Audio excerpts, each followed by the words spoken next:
Pedagogy के आज हमारा 10वां पॉइंट है।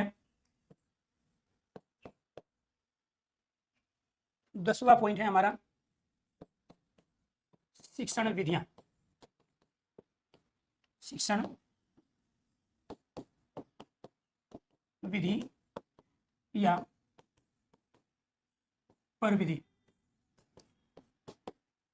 इसमें भाषा शिक्षण के संदर्भ में सबसे बेस्ट शिक्षण मेथड जो माना जाता है वो है खेल विधि।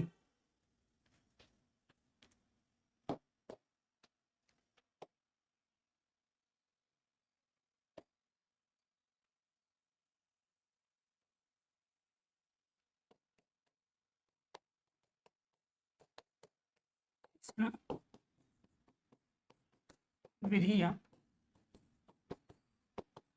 प्रविधि और सबसे बेस्ट है हमारी खेल विधि। अब इस खेल विधि के अंतर्गत एक हमारी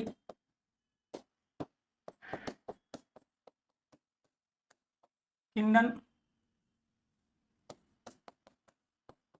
गार्डन विधि है, दूसरी मॉन्टेसरी विधि और तीसरी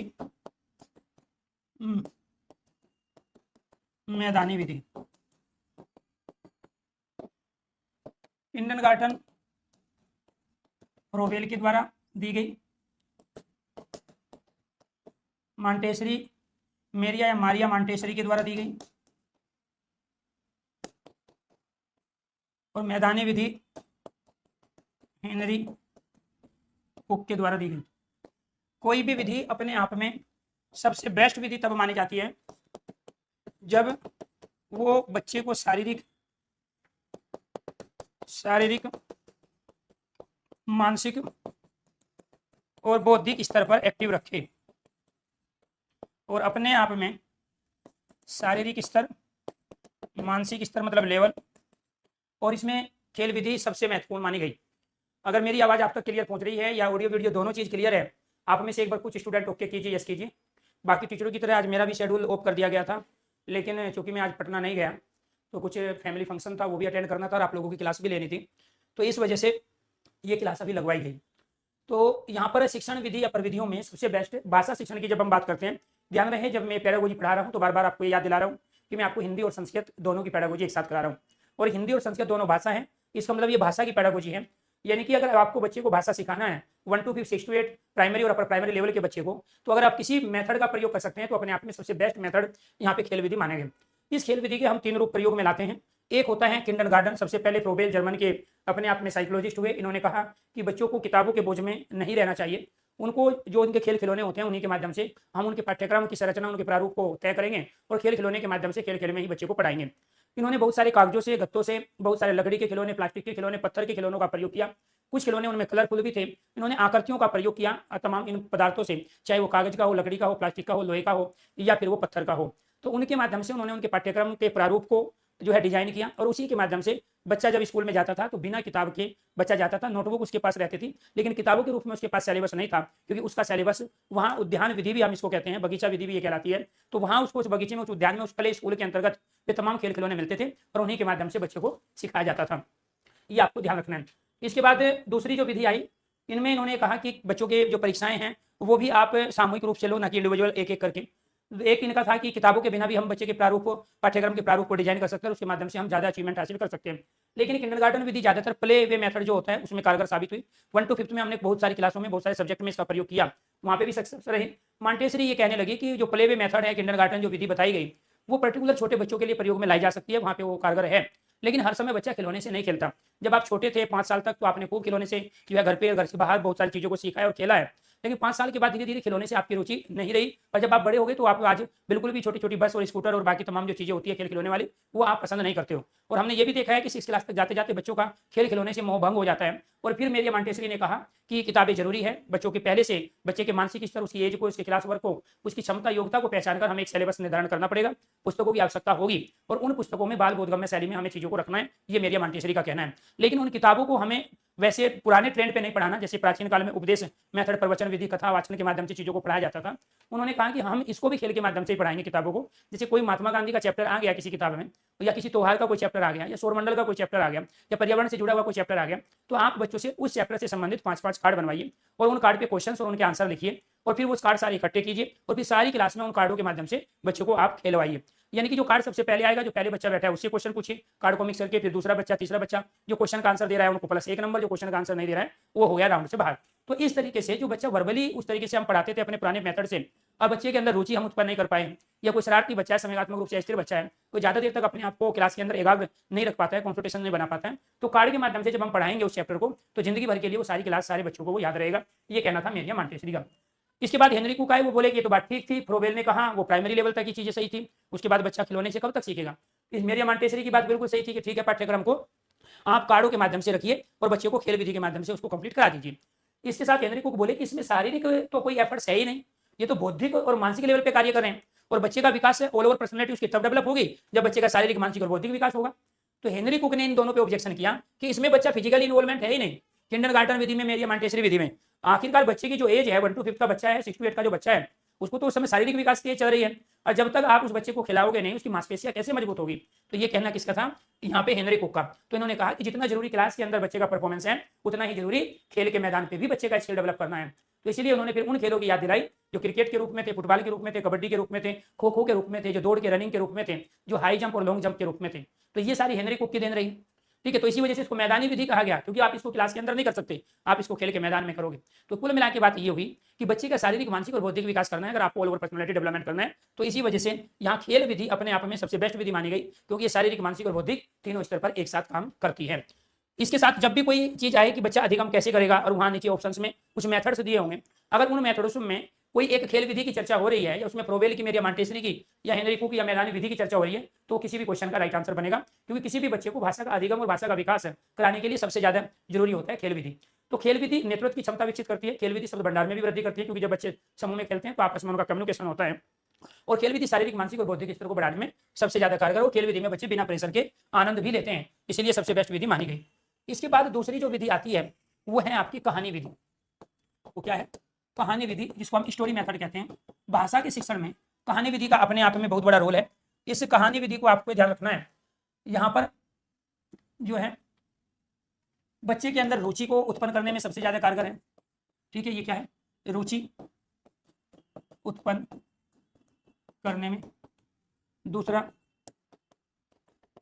एकाग्र शक्ति को बढ़ाने में, एकाग्र शक्ति को कॉन्सेंट्रेशन बढ़ाने में सबसे ज्यादा कारगर है।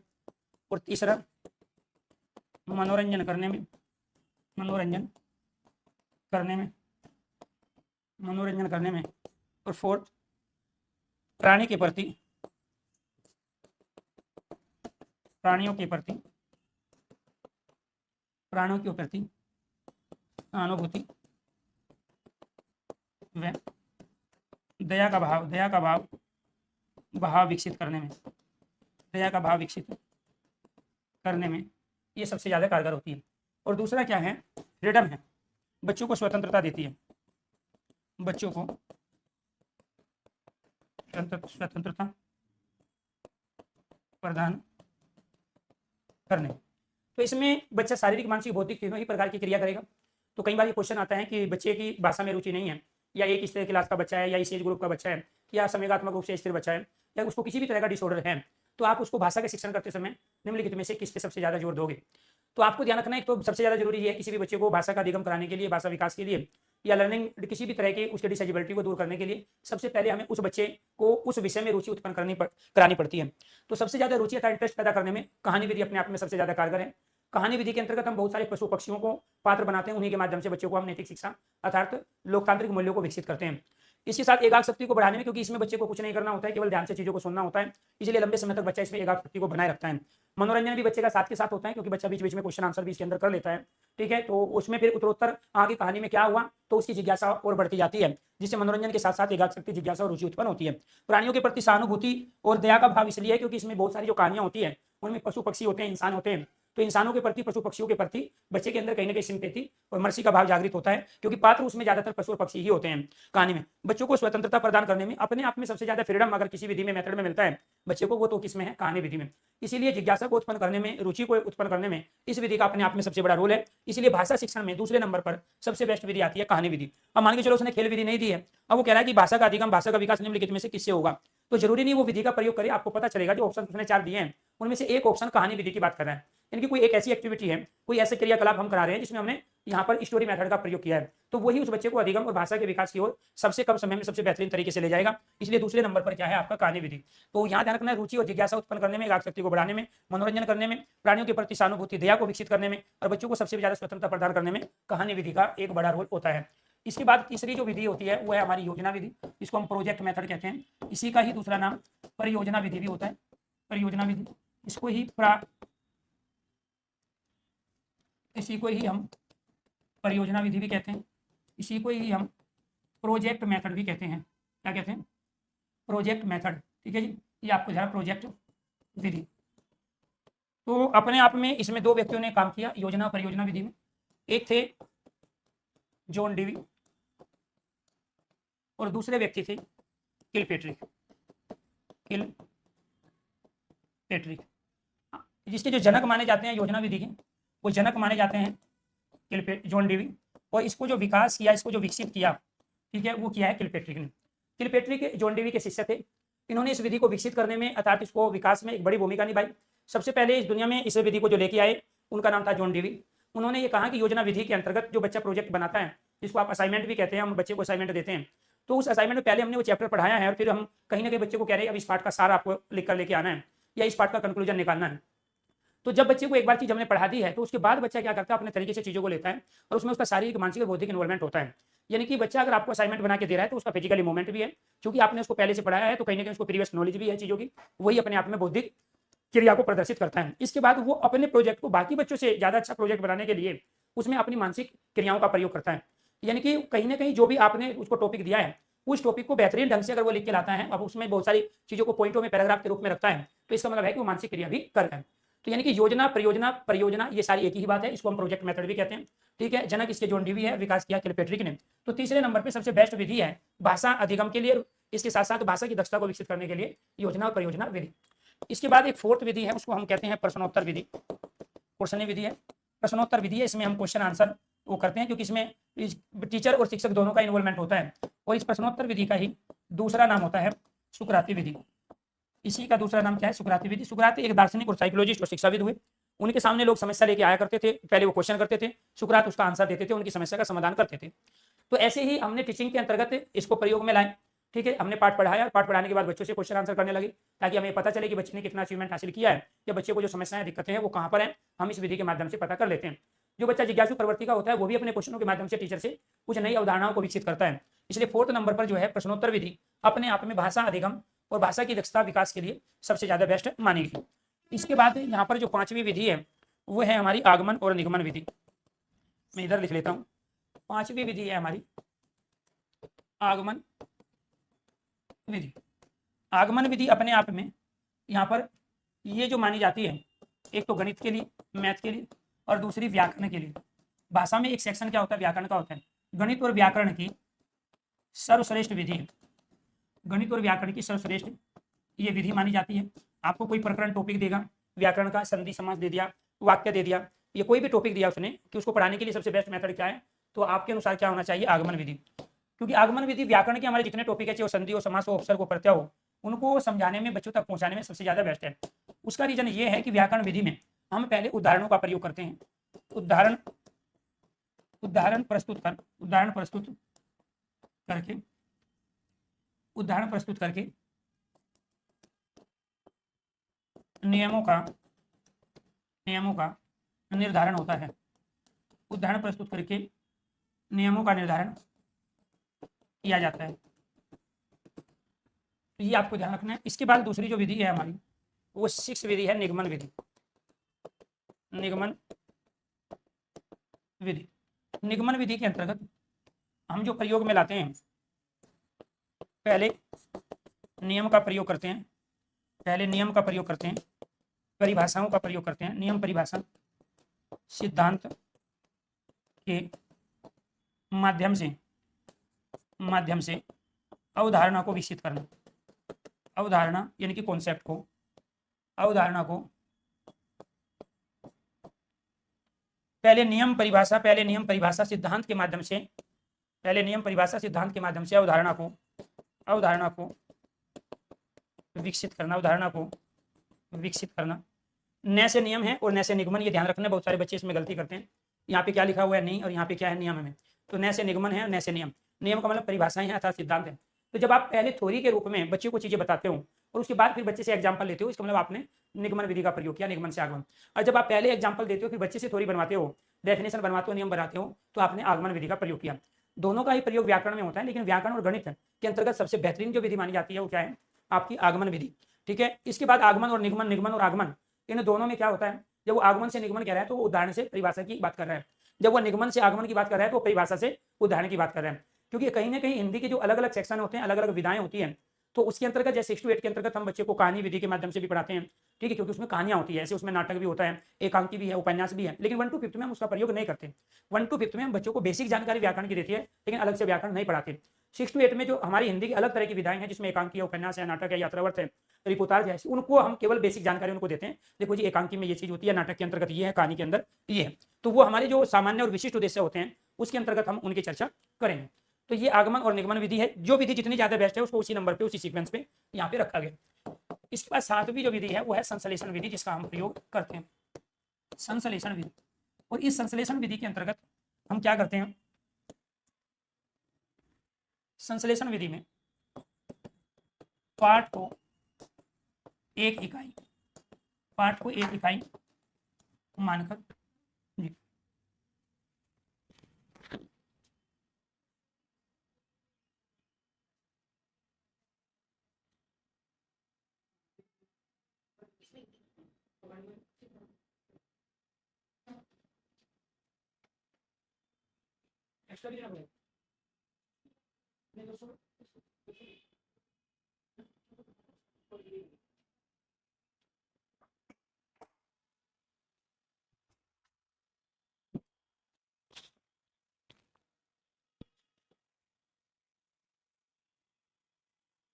संश्लेषण में पाठ को एक इकाई मानकर विस्तार से वर्णन किया जाता है। यानी कि इसमें हम खंडों में नहीं बांटेंगे, विस्तार से वर्णन किया जाता है। इसके बाद 8वीं विधि है विश्लेषण विधि। विश्लेषण विधि के अंतर्गत पाठ को खंडों में विभाजित करके अवधारणा को विकसित करते हैं। अब दोनों को आप एक ही चीज से समझिए। मान के चलो मैंने एक पेड़ ले लिया और ये जो पेड़ है हमारा, ये हमारा जो पेड़ है, हम बच्चे को बता रहे हैं कि ये इसकी जड़ है, ये इसका तना है, ये इस पे शाखाएं आई हुई है, ये इस पे पत्ते हैं, और फिर इन्हीं पत्तों के बीच में ये क्या है, यहाँ पे फल लगे हुए हैं। तो जब हम प्यारे दोस्तों इस पेड़ के बारे में अलग अलग इसके खंडों में डिवाइड करके इसको बता रहे हैं कि ये जड़ है, ये तना है, ये शाखाएं हैं, ये पत्ते हैं, ये टहनियां हैं, ये फल है, तो हमने इस पेड़ का विश्लेषण किया है। और जब हम ये कह रहे हैं कि ये पेड़ अमरूद का पेड़ है या आम का पेड़ है, तो हम उस कंडीशन में इसका संश्लेषण करें। जब मैं कह रहा हूँ कि मैं एक हिंदी का टीचर हूँ, मेरे बाल काले हैं, मेरे 2 कान हैं, 1 नाक है, 2 हाथ हैं, मेरी गर्दन पतली है, मैं जब अपने बारे में टुकड़ों में, डिवाइडों में, खंडों में विभाजित करके, पार्ट में डिवाइड करके बता रहा हूँ, तो मैं अपने आप का विश्लेषण कर पा रहा हूँ। लेकिन जब मैं ये कह रहा हूँ कि मैं हिंदी का टीचर हूँ, तो वो क्या है, संश्लेषण। अब मान के चलो किसी महापुरुष के बारे में आपको बताना है, महात्मा गांधी है, सुभाष चंद्र बोस है, चंद्रशेखर आजाद है, नीति स्वामी दयानंद सरस्वती है, विवेकानंद है। तो जब आप ये कह रहे हो कि महात्मा गांधी का जन्म पोरबंदर गुजरात में हुआ, महात्मा गांधी की प्रारंभिक शिक्षा गांव में हुई, महात्मा गांधी दक्षिण अफ्रीका से भारत वापस लौटे, 1920 में महात्मा गांधी ने असहयोग आंदोलन चलाया और 1942 में ऐसा भारत छोड़ो आंदोलन चला के देश को आजादी दिलाई।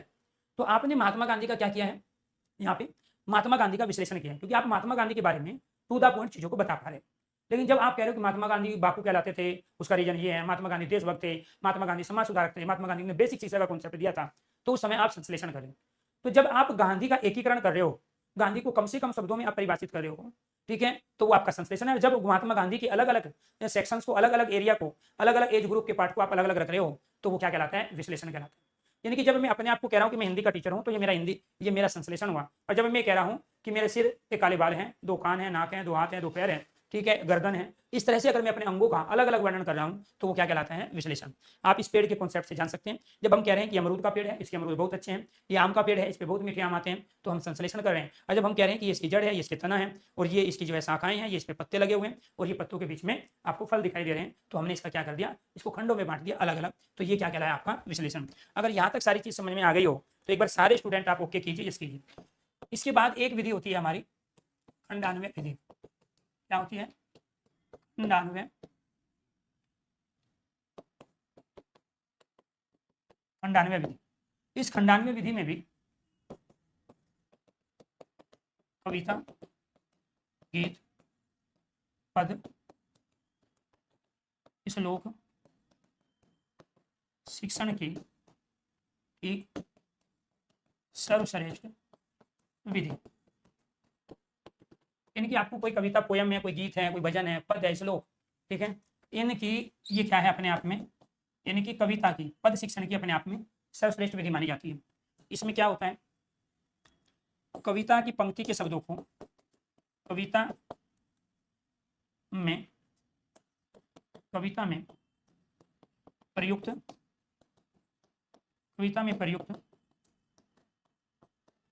में प्रयुक्त शब्दों के पहले अर्थ बताते हुए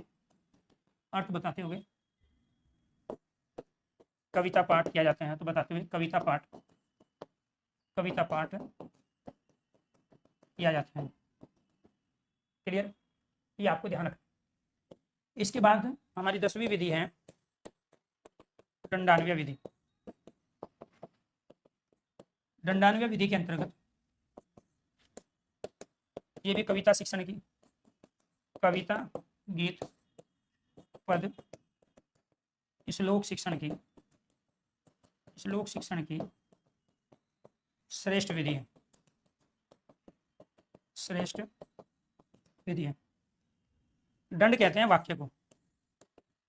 कविता की पूरी पंक्ति का अर्थ बताते हुए कविता पाठ करना। यानी कि इसमें जहां पर आपको ध्यान रखना है, हाँ मेरी सारी क्लासें होगी, ठीक है, आपको इसमें आप शब्दों का वर्ड बाय वर्ड अर्थ बता रहे थे, पहले शब्दों के आप मीनिंग बता रहे थे, उसके बाद में फिर आप कविता पाठ कर रहे थे, खंडान्वय विधि। तो खंडान्वय का मतलब क्या हुआ? आपने खंड कर दिए, टुकड़े कर दिए। अब कविता का ये श्लोक के अंतर्गत एक ही पंक्ति में बहुत सारे शब्द होते हैं। तो जब आपने बच्चों को पहले शब्द बताए और उसके बाद में फिर आपने वो पंक्ति को पढ़ा, तो अपने आप में क्या था? खंडान्वय विधि। इसके बाद जब आपने पूरी की पूरी पंक्ति ली, पूरा का पूरा वाक्य, पूरा का पूरा सेंटेंस लिया और उसका अर्थ बता रहे हो, यहाँ तो आप शब्दों के आधार पर चल रहे हो और यहाँ आप वाक्य के आधार पर। दंड का मतलब यहाँ वाक्य ही है। तो जहां पूरे वाक्य का अर्थ एक साथ बताया जा रहा है, दंडान्वय विधि, और जहां वाक्य में प्रयुक्त होने वाले शब्दों का अर्थ बताया जा रहा है, वो क्या है? खंडान्वय विधि। और दोनों ही अपने आप में पद शिक्षण की, कविता शिक्षण की, गीत को पढ़ाने के लिए बेस्ट मेथड माने जाते हैं। इसके बाद यहाँ पर 11वां पॉइंट है हमारा प्रत्यक्ष विधि, 12वां गोपाल कृष्ण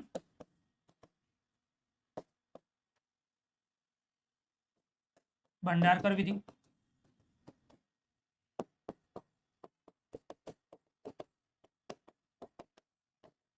अनुवाद विधि,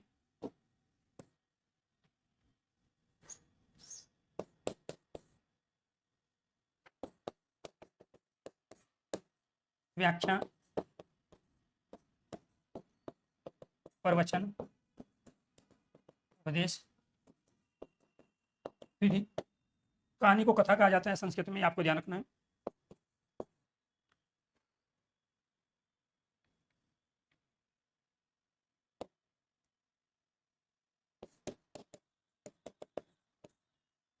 अभिनय, रोल प्ले, रंगमंच, रंगमंच विधि।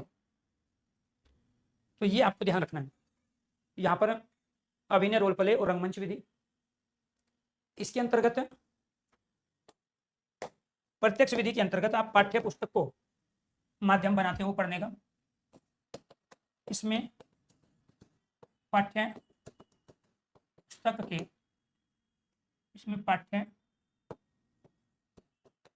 पाठ्य पुस्तक के माध्यम से पढ़ाया जाता है। यानी कि बच्चे की आत्मिक किताब होगी, आपकी आत्मिक किताब होगी, तो प्रत्यक्ष विधि है। इसमें व्याकरण की शिक्षा, गद्य पाठ के माध्यम से दी जाती है। अलग से व्याकरण नहीं पढ़ाया जाता, बल्कि बहुत सारे जो गद्य पाठ हैं जिसमें कहानियां हैं, कथा है, उसमें जो संज्ञा, सर्वनाम, विशेषण, क्रिया, उपसर्ग, प्रत्यय, संधि, समास आए हैं, वहीं पर उसी का हम ज्ञान देते हैं। तो गोपाल कृष्ण भंडारकर अपने आप में संस्कृत के एक बड़े वैज्ञानिक व्याकरण शास्त्री हुए हैं। उन्होंने ये कहा कि व्याकरण को आप अलग से संज्ञा, सर्वनाम, विशेषण के रूप में ना पढ़ाइए। उन्होंने ये बात बताई कि संधि और समास को, जो हमारे गद्यपाठ होते हैं उसमें जो सेंटेंस में हमने शब्द प्रयोग किए हैं, उसी दौरान अगर कोई संधि का शब्द आया तो वहीं पे आप बताइए कि देखो ये शब्द इस तरह से दो अलग अलग शब्दों के निकटवर्ती वर्णों को आपस में मिला के हमने ये बनाया है। यानी कि अलग से आपका बच्चा छोटा है, 1 to 5, 6 to 8 का है, 5 से 9 साल का, 9 से 15 साल का, उसको अलग से व्याकरण पढ़ाओगे तो उसकी रुचि उसमें जागृत नहीं होगी, अर्थात वो इंटरेस्ट नहीं उसमें लेगा। तो इसलिए जो भी आप गद्य पाठ पढ़ा रहे हो, जो भी पोयम पढ़ा रहे हो, उन्हीं के अंतर्गत जो भी शब्द आए हैं संधि, समास के, संज्ञा, सर्वनाम, विशेषण, क्रिया, व्यनिपात, उसी में आपको बताना है। अनुवाद विधि के अंतर्गत एक भाषा से दूसरी भाषा में रूपांतरण होता है। एक भाषा का किसी अन्य भाषा में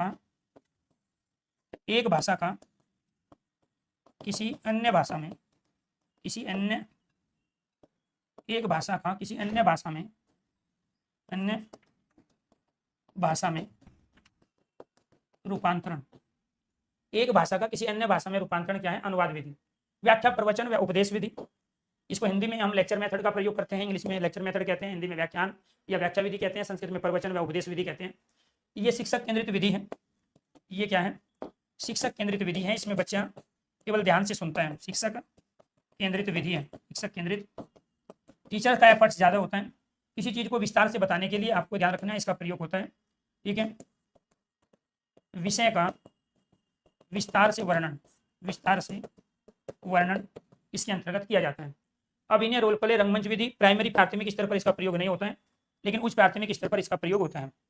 बच्चों में सांकेतिक अभिव्यक्ति को विकसित करने के लिए, बच्चों में सांकेतिक अभिव्यक्ति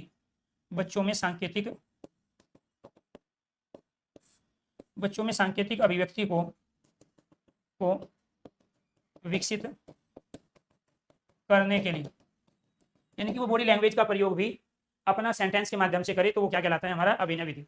अभिनय क्या है? रोल प्ले मेथड है। 1 to 5 में हम इसका प्रयोग नहीं करेंगे, क्योंकि 1 to 5 में हम बच्चों को अलग अलग तरह के ड्रेस को पहना देते हैं।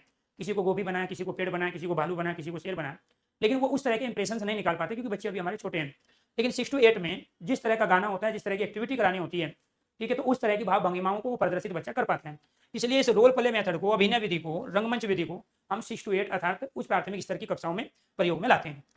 तो अपने आप में ये सारी वे विधि थी जिसके माध्यम से हम भाषा का विकास और भाषा का अधिगम बच्चों को करा सकते हैं। इसके साथ साथ दोस्तों फिर यहाँ पे जो बात आती है, वो कितने पॉइंट हो गए हमारे? ये विधि वाला पॉइंट कौन सा था हमारा? शिक्षण विधि 10।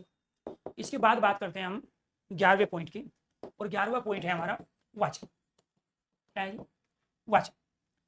तो वाचन क्या है? वाचन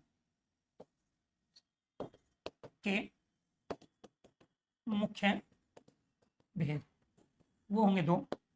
एक होंगे छात्र से संबंधी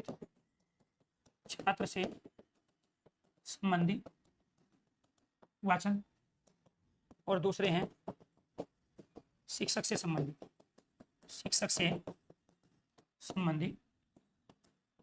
वाचन। छात्र से संबंधी वाचन 3 प्रकार के होते हैं। शिक्षक से संबंधी वाचन ये भी 3 प्रकार के होते हैं। और छात्र से संबंधी जो वाचन होते हैं, इनमें छात्र से संबंधी वाचन, इनमें एक वाचन होता है हमारा सस्वर वाचन, दूसरा वाचन होता है हमारा मौन वाचन, और तीसरा वाचन होता है हमारा द्रुत वाचन। एक क्वेश्चन ये वाचन का भी अनेक बार पूछा गया है। इसके बाद शिक्षक से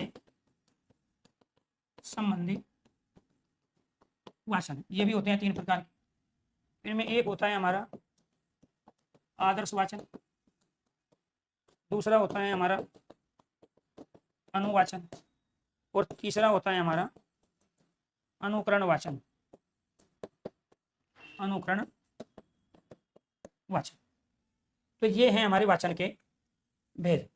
सहस्वर वाचन के अंतर्गत आपको ये ध्यान रखना है, सहस्वर वाचन हम किसका करेंगे? नाटक का करेंगे, एकांकी का करेंगे, उपन्यास का करेंगे। नाटक, एकांकी, उपन्यास, उपन्यास विधा का नाटक, उपन्यास, संस्मरण का करेंगे, और डायरी का भी करेंगे। डायरी विधा का सहस्वर वाचन किया जाता है, ये आपको ध्यान रखना। यानी कि नाटक में, एकांकी, उपन्यास में क्या होता है? संवादों में पात्रों के माध्यम से विषय वस्तु को रखा जाता है, जो कि विषय वस्तु छोटी होती है। अब इस सहस्वर वाचन के अंतर्गत छात्र अर्थ ग्रहण करते हुए आवाज के साथ उच्चारण करते हैं, आवाज के साथ उच्चारण करता है, पाठ पढ़ता है। मौन वाचन का प्रयोग कल्पना, तर्क, चिंतन शक्ति को विकसित करने के लिए, विकसित करना, इसका काम है मौन वाचन का। दूसरा क्या काम है मौन वाचन का? बिना आवाज किए बुदबुदाते हुए, मतलब होठ आपके चलेंगे बुदबुदाते हुए उच्चारण, किसमें होता है? मौन वाचन। ऐसे ही हम यहाँ पे कहेंगे गहन अध्ययन के लिए, गहन अध्ययन व मनन के लिए आप इसका प्रयोग करोगे? मौन वाचन का। इसके बाद तीसरा वाचन आपका कौन सा है? द्रुत वाचन। द्रुत वाचन किसका होगा? कहानी का, कहानी को ही हम कथा भी कहते हैं। निबंध का, निबंध क्या है? आप बड़े बड़े होते हैं, निबंध क्या है? बड़े बड़े होते हैं। आलोचना ग्रंथ जो लिखे जाते हैं, आलोचना ग्रंथ जो लिखे जाते हैं, ये सब है कहानी, कथा, निबंध, आलोचना। ठीक है। इसके बाद आत्मकथा, आत्मकथा, जीवनी, आत्मकथा मतलब ऑटोबायोग्राफी, जीवनी। विधा का, विधा मतलब प्रकार, विधा का द्रुत वाचन किया जाता है, विधा का द्रुत वाचन किया जाता है। ये तो था जी आपका पहला पॉइंट, क्लियर। दूसरा आपको ध्यान रखना है, शीघ्रता के साथ तेज गति से अर्थ ग्रहण करते हुए पढ़ना, तेज गति से अर्थ ग्रहण करते हुए पढ़ना क्या कहलाता है? द्रुत वाचन। अब आपको ध्यान रखना है, कहानी क्या है? लंबी होती है, उसमें 6-7 पेज होंगे, नाटक में 2-3 पेज में समाप्त हो जाता है। यहाँ संवाद शैली में बहुत सारे पात्र होते हैं, रीना, सीना, मीना, सोनू, मोनू, ठीक है, अनेक पात्रों के माध्यम में बातचीत हो रही होती है, तो उसमें नाटक, एकांकी, उपन्यास लिखे जाते हैं संवाद शैली में। लेकिन कहानी के अंदर शब्दावली बहुत अधिक होती है, बहुत अधिक सेंटेंस होते हैं, बहुत ज़्यादा पेज होते हैं। कहानी, कथा एक ही बात है, संस्कृत में कथा कहते हैं, हिंदी में कहानी कहते हैं, इंग्लिश में इसको स्टोरी बोलते हैं। निबंध ऐसे हैं, आलोचना है, आत्मकथा है, ठीक है, ये आपको ध्यान रखना है, जीवनी है। ये सब विधाओं का हमेशा क्या होता है? द्रुत वाचन। यानी कि आपके बच्चे की 1 to 6 to 8 की जो किताब होती हैं, उन किताबों में जो बहुत सारे चैप्टर होते हैं, वो कुछ तो चैप्टर होते हैं नाटक से रिलेटेड, कुछ 1-2 एकांकी का, फिर उपन्यास का, कुछ उसमें जीवनी होती है, कुछ आत्मकथा होती है, कुछ उसमें कहानी के पार्ट होते हैं। जो कहानी वाले पार्ट है, निबंध वाले पार्ट है, आलोचना वाले पार्ट है, उनका आप द्रुत वाचन कराओगे, स्पीड के साथ सारे बच्चों से पढ़वाओगे। और जो नाटक, एकांकी, उपन्यास है, उसमें आप खड़े करोगे बच्चों को, मोनू तू खड़ा हो, सोनू खड़ा हो, धर्मेंद्र, जितेंद्र, तेजिंदर, महेंद्र, हरेंद्र, गजेंद्र, राजेंद्र, अलग अलग पात्र बना दोगे, फिर उनसे पढ़वाओगे। पहले अपने आप पढ़ोगे, फिर उनसे पढ़वाओगे, तो वो क्या करेंगे? धीरे धीरे पढ़ेंगे। तो यहाँ सहस्वर वाचन के अंदर क्या होता है, नाटक, एकांकी, उपन्यास, संस्मरण, डायरी विधा का सहस्वर वाचन करोगे आप, छात्र अर्थ ग्रहण करते हुए आवाज के साथ उच्चारण करेगा। मौन वाचन में आवाज नहीं होगी, बुद्ध बुद्ध आएगा, केवल होठ चलेंगे, साउंड नहीं आएगी। तो गहन अध्ययन के लिए डीपली जाके पढ़ना है आपको, चिंतन कल्पना शक्ति का विकास करना है। कल्पना शक्ति को विकसित करने का सबसे बेस्ट मेथड है मौन वाचन कराना, क्योंकि बिना कल्पना शक्ति के बच्चे के थोट ही नहीं बनेंगे, विचार ही नहीं बनेंगे। तो इसलिए कल्पना, तर्क, चिंतन शक्ति को किससे बढ़ाया जाता है, मौन वाचन से बढ़ाया जाता है। क्लियर। अर्थ ग्रहण करते हुए साउंड के साथ पढ़ना किसमें सिखाया जाता है, सहस्वर वाचन में। ये बच्चे करते हैं, बच्चों के वाचन है। और जब कहानी, कथा, निबंध, आत्मकथा पढ़ानी हो तब क्या करोगे आप, द्रुत वाचन करोगे। इसमें क्या होगा, बच्चा धीरे धीरे नहीं पढ़ेगा, स्पीड के साथ पढ़ेगा। ठीक है, तो शीघ्रता के साथ तेज गति से अर्थ ग्रहण करते हुए पढ़ना आपका किसमें है, द्रुत वाचन में है। अगर ये चीज समझ में आ गई हो तो एक बार सारे स्टूडेंट ओके कीजिए, यस कीजिए। आज के लिए इतना ही, और बाकी ये जो वाचन है शिक्षक के, इसके बारे में बताऊंगा मैं कल वाली क्लास में। सभी दोस्तों को नमस्कार, धन्यवाद।